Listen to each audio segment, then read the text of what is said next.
Yun, halika. Samahan niyo ako gumawa at gagawa tayo ng money umbrella. Ano, yung may pera sa payong. Samahan niyo ako guys. Halika. Eto na nga, yung una nating gamit na kailangan guys. Syempre kailangan natin ng gunting at scotch tape. Lagyan na rin tayo ng pang thrill para medyo thrill, hindi nakikita yung malalaking bills baga. Magdagdag tayo ng yung red envelope. Red envelope. Kailangan natin yung stapler. Syempre yung bala, syempre kailangan natin yun. Palamuti, kailangan natin na colored, ano tawag dyan, foil. Ano, nakalimutan ko ano tawag dyan. Tapos gift wrap para ibalot natin yung payong. Syempre payong, dapat di mawala yung payong guys. Ano. So yan yung pinaka main ano natin, main event. Main event daw.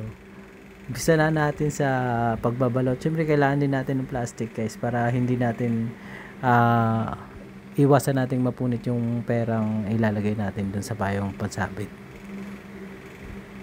Ang una ko pa lang ginawa dyan ay ginupit-gupit ko yung anong tawag dyan, yung parang foil. Nakalimutan ko na tawag dyan, pero basta yan, yung may kulay. Dun mo kasi didikit yung mga pera, tapos para pag sinabit po, pag bukas ng payong hindi siya babagsak, kundi sasabit lang, parang meron siyang effect baga, pero hindi makalat. Umpisa tayo dyan sa pagbabalot ng mga 100s, 50s para kung wala ka namang ganong kalaking budget damihan mo yung 100s sa 50s para magmukha siyang marami, tapos parang yung 500 mo tsaka is 1,000 magmukha siyang bulaklak. Yun yung pinaka ano talaga, pero para mas thrill ilagay natin sa red envelope yung ano, yung 1,000.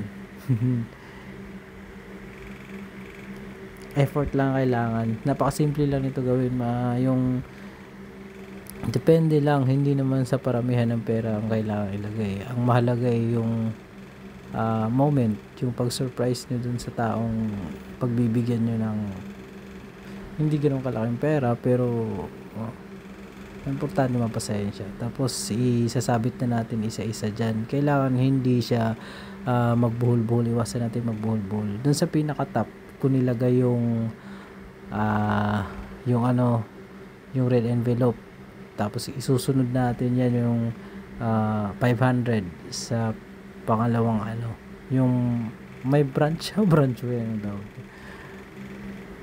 makita nyo dyan. Isusunod ko yung 500, tigli 500, tapos sa pinakadulo naman yung 100s and 50s. Madali lang siyang gawin, kailangan lang talaga ng konting tiyaga. Yan lang. Antay na lang natin yung isosorpresa natin, kasi kailangan hindi siya magbuhol-buhol para pagbukas niya malalaglag lahat sa sabit. Siguraduhin nyo lang na hindi siya magbuhol-buhol. Mas maigi pag ikaw yung nagbukas.